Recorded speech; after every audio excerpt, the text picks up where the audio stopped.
Danild's here, Hamburg, Germany. ISC24 Student Cluster Competition. We're talking from the cluster room, which is increasingly getting warmer with all of these systems, as you know. Pretty loud too. Most of the systems are coming in around 79, 80 decibels. And this team, EPCC from the University of Edinburgh, is no different. So please introduce yourself. Hi, so my name's Sean Quinn. I'm a master's student at the University of Edinburgh, and I'm this year's captain for Team EPCC. Team captain, give it up.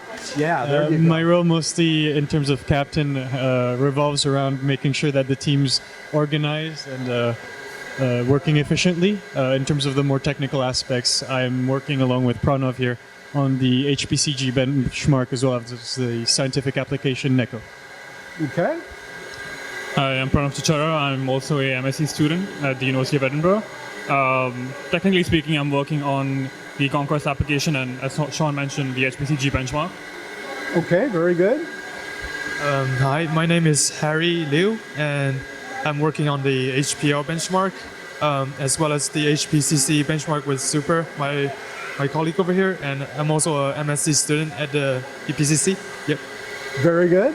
Hi, I'm Super. I'm responsible for the WACCM application, and I'm co-responsible for the HPCC benchmark with Harry. Okay, very good, very good.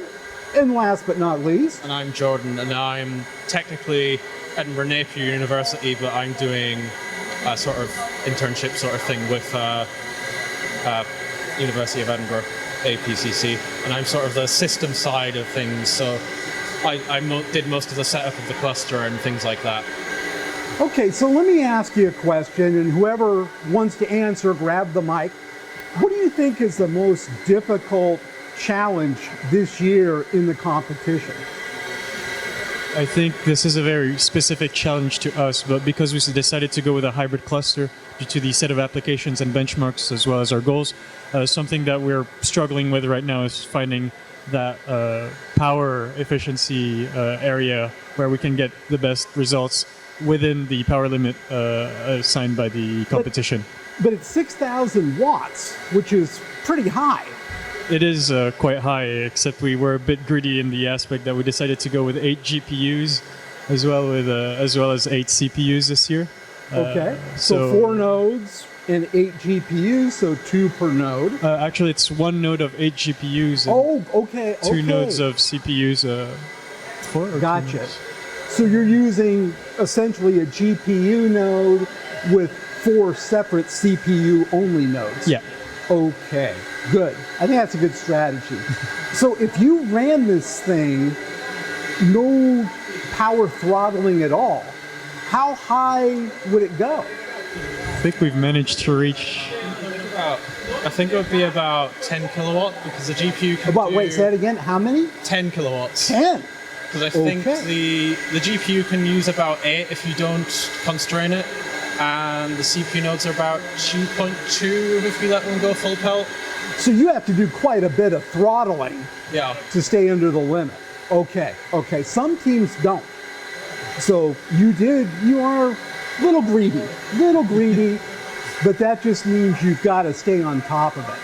So, yeah.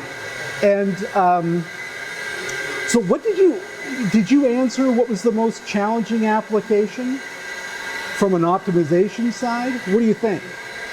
I think out of everyone, I probably struggled the most with Neko due to the porting issues as well as so I had a lot of compatibility issues, and then I had very little time in terms of optimization, trying to assign MPI processes correctly along with consideration with NUMA nodes, etc. It was a bit challenging, but that's what the last few days we spent was. But everything is running okay. You don't have any hardware problems. No, we're quite lucky. Everything was quite good. We had a slight hardware problem before we landed in, actually, with one of our CPU nodes, which we luckily caught and we swapped out with a backup that we had. So it's good that we got that on early. Thanks to Jordan for swapping that out really well on time for us. Good job. Okay.